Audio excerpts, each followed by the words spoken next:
भगवान ने शब्द भेदी बाण चलाया, रावण का मुकुट गिर गया, लेकिन कोई मरम जान। लेकिन गंगा के घाट पर केवट कहता है कि मैं मरम। भगवान केवट से पूछते हैं, भैया तुम बार बार कहते हो कि मेरा मरम जानते हो। लोग कहते हैं कि मेरा मरम तो लोग तब नहीं जान पाए। बोले कब? बोले जब भगवान श्री राम रावण का वध करके वापस अयोध्या आए तो राम जी सबसे पहले किससे मिले? बहुत सुंदर। अगर वक्ता कुछ पूछे और श्रोता जवाब दे दे, इसका मतलब है कथा समझ में आ रही है। हमारे दादाजी आगे बोल देते हैं क्या होने वाला है, फिर हमें बोलने की आवश्यकता नहीं पड़ती। भगवान का मर्म तो लोग तब नहीं जान पाए जब भगवान रावण का वध करके वापस अयोध्या आए तो सबसे पहले मिले माता कैकेयी से। अब भगवान महलों के अंदर जाने लगे। कैकेयी ने कहा, राम अभी तुम महलों के अंदर नहीं जा सकते। भगवान ने कहा, क्यों? कैकेयी ने कहा, तुम्हें मेरा भी एक काम और करना पड़ेगा। अब लक्ष्मण जी महाराज की आंखें लाल हो गई और शरीर पसीने से तरबतर हो गया। धीरे से गए राम जी के कान में, बोले भैया। कैकेयी फिर से कहने लगी एक काम करने के लिए, अरे अभी तो इसने 14 वर्ष का वनवास दिया था, अब कहीं 17 वर्ष का तो नहीं देने वाली है। भगवान ने कहा, नहीं लक्ष्मण चिंता मत करो, don't worry, follow me now. चलो देखते हैं आखिर माँ के हृदय में क्या चलता है।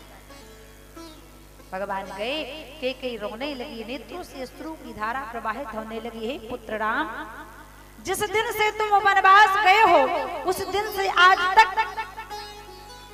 भरत ने मुझे माँ कहकर पुकारा। एक बार उस भरत से कह दो कि मुझे माँ कह दे। उसी समय भरत जी आ गए। बोले भैया मैं अपने प्राणों का परित्याग कर दूंगा, लेकिन कैकेयी को ये शब्द। भगवान ने कहा, कौन सा शब्द?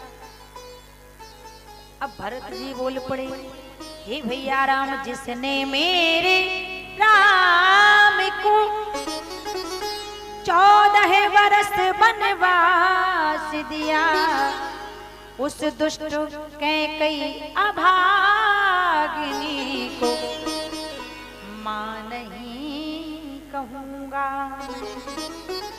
मां नहीं कहूंगा। भगवान ने कहा, भरत एक बार तो तुमने बोल ही दिया है, मां नहीं कहूंगा, मैं अब कहूँ चाहे ना। तो भगवान ने एक पल में सारी प्रजा को हृदय से लगाया, लेकिन कोई इस मर्म को जान। लिखा बाबा ने, छन मई मिले सबई भगवाना, उमा मरम यह का न जाना।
भगवान का मर्म तो कोई भी नहीं जाना, लेकिन केवट कहता है, कही तुम्हार मर्म में जान।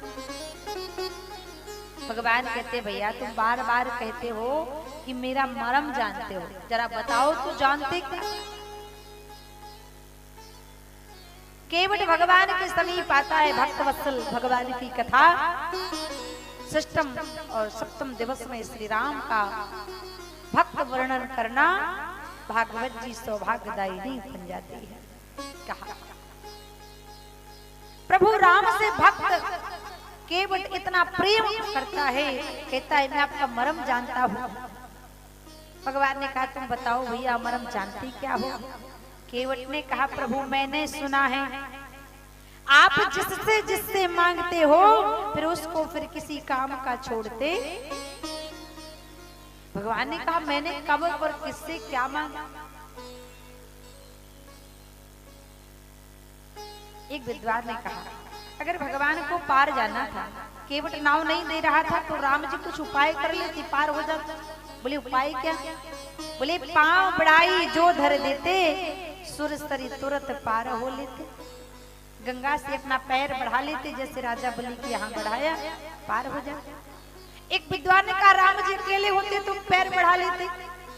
कोई कहे उन संग है ये के नारी अति कोमल मिथिलेश कुमार।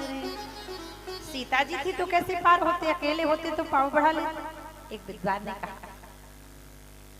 अगर राम जी को गंगा से पार जाना, केवट नाव नहीं दे रहा था तो प्रभु अपना पैर बढ़ा लेते, सीता माता को गोद में उठा लेते और लक्ष्मण जी का हाथ पकड़ लेते और पार चले जाते। लेकिन प्रभु ने ऐसा नहीं किया। क्यों? क्योंकि अगर भगवान ऐसा करते तो फिर संसार उन्हें मर्यादा पुरुषोत्तम कहने वाला, इसलिए क्यों ना किया है अस भगवाना, इसलिए लिखना पड़ा मांगी नावना केवट आना। दूसरा भाव, भगवान चाहते तो सीता मैया से कह देते जाओ पैदल गंगा पार करो, लेकिन राम जी ने सोचा गंगा से पैदल जानकी गई तो उनका पति वृद्ध धर्म नष्ट हो जाएगा। क्योंकि जो स्त्री कमर कमर तक जल के नीचे प्रविष्ट होती हैं तो उनका पति वृद्ध धर्म नष्ट हो जाता है। भगवान ने सोचा पैदल उतर जाई सी गंगा तो पति वृद्ध धर्म होत सब भंगा। इसलिए तब सी को आयो है ध्यान मांगी नावना केवट आना। तीसरा भाव, भगवान चाहते तो ये भी कर सकते थे कि केवट पार नहीं कर रहा, सीता जी को गोद में उठा के पार लगा दूं, लेकिन राम जी ने सोचा अगर सीता को गोद में उठाया तो ऊपर सूर्य भगवान देख रहे, नीचे लक्ष्मण देख रहे, केवट देख रहे, अगर मैं इनकी मर्यादा को तोड़ता हूँ तो मेरे कुल को कलंक लगने में समय। ऊपर तपे जो सूर्य करारे सो रवि बाबा लगत तुम्हारे, जो सुर सरी लागत रघुराई तो प्रभु को कलंक लग जाए। ताते धर्म तात धर ध्याना, इसलिए बाबा गोस्वामी को लिखना पड़ा मांगी नावन केवट आना। भगवान ने केवट से कहा भैया तुम बार बार कहते हो मैं मरम जानता, बताओ क्या जानता? केवट ने कहा सरकार आप जिससे मांगते हो उसको किसी काम का नहीं छोड़ते, और मैंने सुना है आपने राजा बलि से 3 पग पृथ्वी दान में मंगाई और आपने एक पल में अतल बितल सुतल तलातल नाप लिया, राजा बलि को बांध के डाल दिया, एक ही चरण नाक भूलयऊ और बामन से विराट बन गई। अगर मैंने आपको नाव दे दी तो नाव आपने मेरी नष्ट कर दी तो मैं तो जीते जी मर जाऊंगा, क्योंकि मैं तो इसी नाव के अधीनस्थ हूँ, नाव के माध्यम से ही अपने परिवार का भरण पोषण कर रहा है। अच्छा भगवान ने कहा और क्या जानता? केवट ने कहा प्रभु मैंने सुना है आपके चरणों में जादू है। बोले कौन सा जादू है? केवट ने कहा छुअत से भई नारी सुहाई, छुअत से भई नारी सुहाई,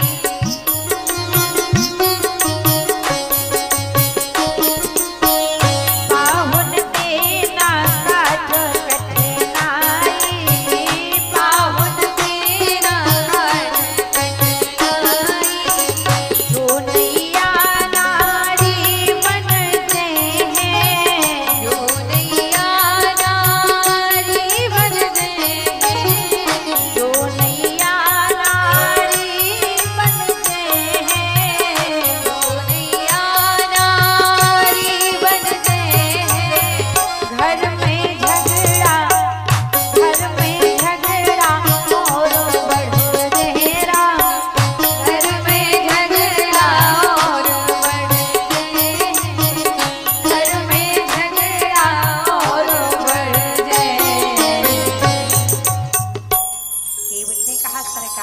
मैंने सुना है मैंने जादू है राजा जी के पद पंकज में, है शक्ति महान चरण रज में, श्री राम जी के चरणों में।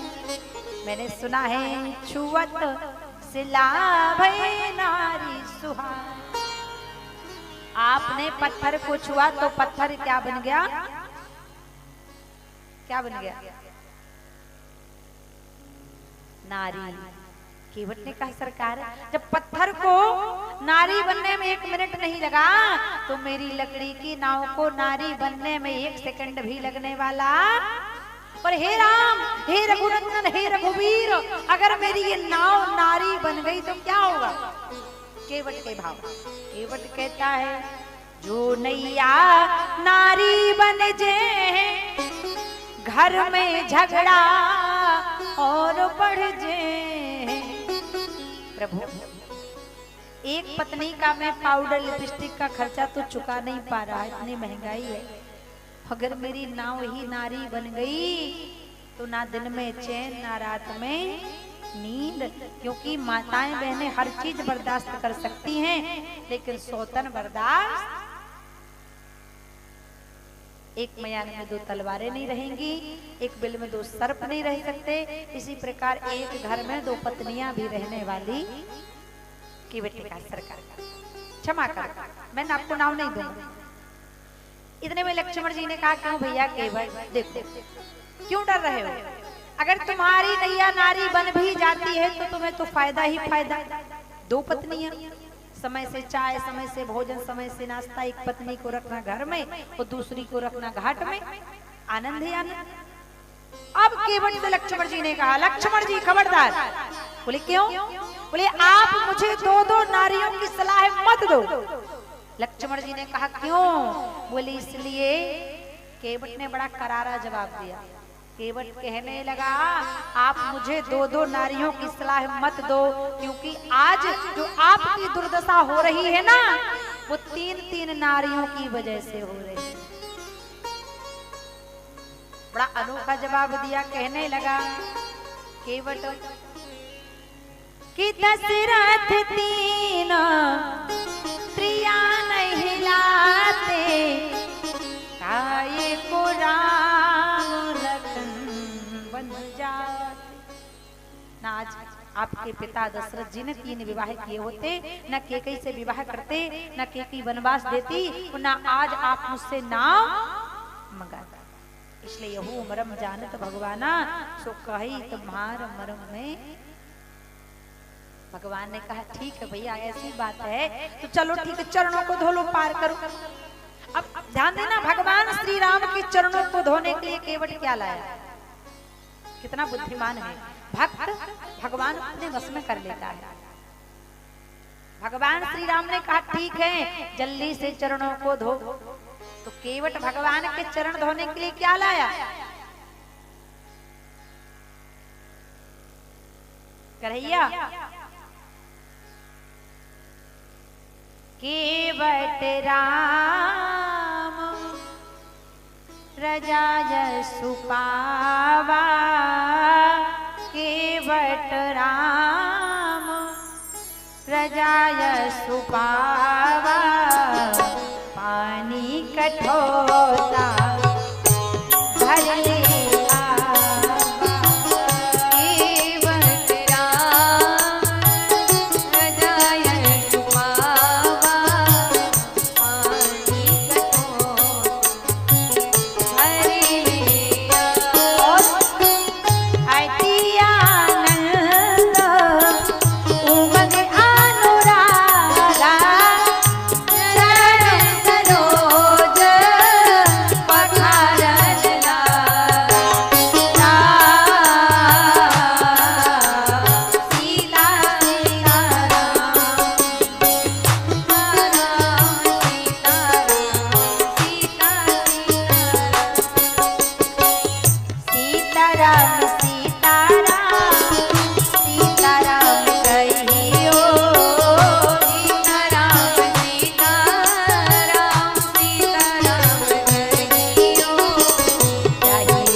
आप कहो तो चरणों को धोकर तुम्हें पार कर दूं नैया लाकर। केवट से भगवान ने कहा जाओ जल्दी लेकर आओ, जल्दी धो लो, जल्दी पार। समय से आज, क्योंकि आज समय का बड़ा महत्व है। तो क्या करें? बोले काम करो, जल्दी से जाओ चरणों को धो। अब केवट कितना बुद्धिमान, प्रभु के चरण धोने के लिए केवट गया और लाया क्या? कठौता। अच्छा विचार करें, केवट कितना बुद्धिमान। केवट चाहता तो कठौता की जगह कठौती भी तो ले जा सकता, लेकिन केवट ने सोचा अगर मैं कठौती ले गया, और कठौती स्त्री ले, और कठौती अगर लड़की बन गई तो मुझे उसका विवाह करना पड़ेगा, इसलिए कठौता ले जाता हूँ। बनना होगा तो लड़का बन जाएगा, दूसरे घाट में दूसरी नाव डाल दूंगा, मेरा तो बिजनेस ही बढ़ जाएगा। बताया था मैंने आपको एक दिन। आज कलयुग में ये नियम हो गया, कलयुग के लोगों की मानसिकता हो गई, भाव हो गए कि अगर कलयुग के किसी इंसान को पता चलता है कि हमारी बहू को लड़का हो गया, कितना प्रसन्न होता है, इतना प्रसन्न होता है कि हॉस्पिटल जाता है और अपने पोते को गोद में लेके करता है हुलुलुलु हुलुलुलु हुलुलुलु, इतना प्रसन्न हो जाता है। 500-500 रुपए की गड्डी निकालेगा, नर्सों को दे देगा, और अगर पता चले कि बहू को लड़की हो गई तब 440 वोल्ट का करंट लग जाता है। ऐसा मत करना। लेकिन सज्जनों, बेटी होती है लक्ष्मी, अगर उसका स्वागत सम्मान प्रसन्नता से करोगे तो आपके घर को धन संपदा से भर देगी, और अगर उसका स्वागत दुखी मन से कर दोगे ना तो आपके घर में फिर कभी उन्नति होने वाली। बेटी अपने भाग्य से आती है, बेटी पिता के भाग्य को चमकाती है, बेटी माँ के भाग्य को चमकाती है। और कहते हैं जिस माँ की कोख से पुत्री का जन्म नहीं होता है प्यारे, उस माँ की कोख अपवित्र ही मानी जाती है। शास्त्र कह रहा है। अरे आपको बेटे की क्यों आवश्यकता है कि जब मर जाएंगे तो बेटा दाह संस्कार करेगा। क्या ध्यान देना, जब तक आप बेटियों का कन्यादान नहीं कर लेते तब तक इस जीवात्मा को मोक्ष भी प्राप्त होता नहीं। इसलिए कन्यादान सबसे बड़ा दान है। एक बेटी में और बेटा में बड़ा अंतर होता है। बेटी कैसी होती है पता है? बेटा तो ये ध्यान भी नहीं देता कि मेरा पिता क्या कर रहा क्या नहीं कर रहा, लेकिन अगर बेटी देख लेगी कि आज मेरे बाबूजी को किसी की बारात में जाना है, किसी के विवाह में लग्नोत्सव में जाना है, मेरे बाबूजी के कपड़े गंदे हैं तो उन्हें साफ कर देगी, आयरन कर देगी कि आज बाबूजी को, क्योंकि कहते हैं पुत्र को पुत्र हो सकता है लेकिन बेटी कभी कुपुत्री। एक बार एक पुत्री का विवाह उसके पिता ने किया, और जब विवाह किया तो दहेज दिया, वो दहेज में उसको एक कुकर दिया। ध्यान देना मत। आजकल हर कोई कह रहा बेटा बेटा हो, बेटी हो ही ना। अरे बेटी नहीं बचाओगे तो बहू कहां से लाओगे? उस पुत्री को पिता ने एक कुकर दिया दहेज में, और उस कुकर में नाम लिखवा दिया फलाने फलाने छेदी लाल। अब बेटी गई ससुराल कुकर लेकर। अब एक दिन उसने सोचा कि मेरे पिता ने इतना सुंदर कुकर दिया है तो इस कुकर में मैं भोजन बनाती हूँ। अब भोजन पकाने के लिए उस पुत्री ने उसमें चावल भरा। जो गांव की माताएं होती है ना, जब चूल्हा पर कोई बर्तन टंगाती हैं रखती हैं तो बर्तन के बाहरी आवरण में, बाहरी हिस्से में, बाहरी परत में राख लगा देती हैं जिससे कि बर्तन गंदा ना हो, धुलने में दिक्कत ना आए, आसानी से साफ हो जाए। तो उस बेटे ने जब चूल्हा पर बर्तन टंगाया, कुकर टंगाया, तो कुकर के बाहरी आवरण पर राख पोत दी, लेकिन जहां उसके पिता का नाम लिखा था उसने वहां पर राख नहीं लगाई। अब सास ने देखा, सारे कुकर में राख लगा दी, इस बहू ने यहाँ राख नहीं लगाई, कुकर जल जाएगा, गंदा हो जाएगा, फिर देखने में भयानक लगेगा। बहू ने कहा रे, सास ने कहा रे बहू तुमने यहाँ पर राख क्यों नहीं लगाई, यहाँ पर भी राख लगाओ। बहू ने हाथ जोड़ लिए, माँ मैं यहाँ राख नहीं लगा सकती। सास ने कहा क्यों? बहू ने कहा माँ यहाँ मेरे पिता का नाम लिखा है और मैं हर जीवन में कार्य कर सकती हूँ, लेकिन जहाँ पिता का नाम होगा वहां पर मैं कालिक पोत नहीं सकती हूँ। वह होती है बेटी। इसलिए कहते हैं बेटी जो होती है दो कुलों को तारती है, एक पिता के कुल को तारती है, दूसरा पति के कुल को तारती है। इसलिए कहते हैं पुत्री पवित्र किए कुल दो।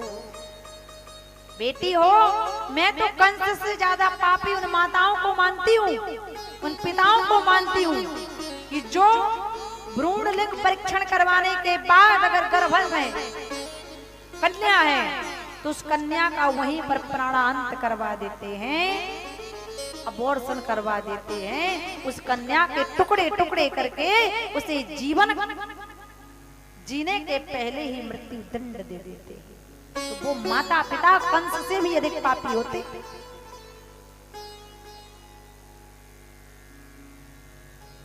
बेटी जो होती है दोनों कुल को तारने वाली। इसलिए बेटी हो कभी उदास मत होना, क्योंकि बेटी आपके भाग का नहीं खाती बल्कि आपको खिलाने के लिए अपना भाग लेके आती है। इसलिए उसका स्वागत ढोल बजाकर नगाड़े बजाकर करना। आपके घर में देखना कितनी संपदा आती है। बेटी लक्ष्मी स्वरूप होती। नवरात्रि में तो हम हर बेटी को लक्ष्मी मानते हैं, दुर्गा मानते हैं। नवरात्रि में कन्या भोजन कराते हैं, लेकिन इसके बाद नवरात्रि में तो कन्या समझकर पूजन करते हैं, दुर्गा समझकर पूजन करते हैं। फिर हमारी बुद्धि इतनी द्रुमलित हो जाती है कि नाना प्रकार के निर्भया कांड को हम कर देते हैं। जिस दिन ये नारी जाग जाएगी, नारी तू अबला नहीं, धर चंडी अवतार, घूम रहे जो भेड़िए कर इनका संघार। यही बहनें, यही बेटियां, वीरांगना बंती बाई, झांसी की रानी, इनके अंदर सब विद्यमान है। इसलिए स्त्री जाति का सम्मान करें, गाय का, गौरी का और गंगा का इनका सम्मान अवश्य करें। केवट ने देखा भगवान श्री राम के चरणों को धोने के लिए कठोटा लाया। अब भगवान के दोनों चरणों को कठोटा में रखा और धोने लगा। धोया, एक पांव धोया भगवान, एक पैर धुलता है और धुल करके गंगा के घाट पर रखता है तो गंगा की जितने भी बालू होती है सारी बालू राम जी के चरणों में लग जाती है। अब केवट ने देखा कि राम जी के चरणों में बालू लग गई। तुरंत भगवान का पैर फिर कठौता में रखा, धो देता है, फिर बालू लग जाता है, फिर रखा, फिर धोया, फिर बालू लग गई। भगवान ने देखा ये तो सुबह से शाम होने वाली। भगवान ने कहा ओ भैया केवट कुछ उपाय कर लो, ऐसा करोगे तो ऐसा सिस्टम तो 14 वर्ष तक चलता रहेगा। तुम पांव धोते रहोगे, गंगा की बालू लगती रहेगी। केवट ने कहा प्रभु एक उपाय है। बोले कौन सा? केवट ने कहा प्रभु जिस चरण को मैं धोता हूँ उस चरण को आप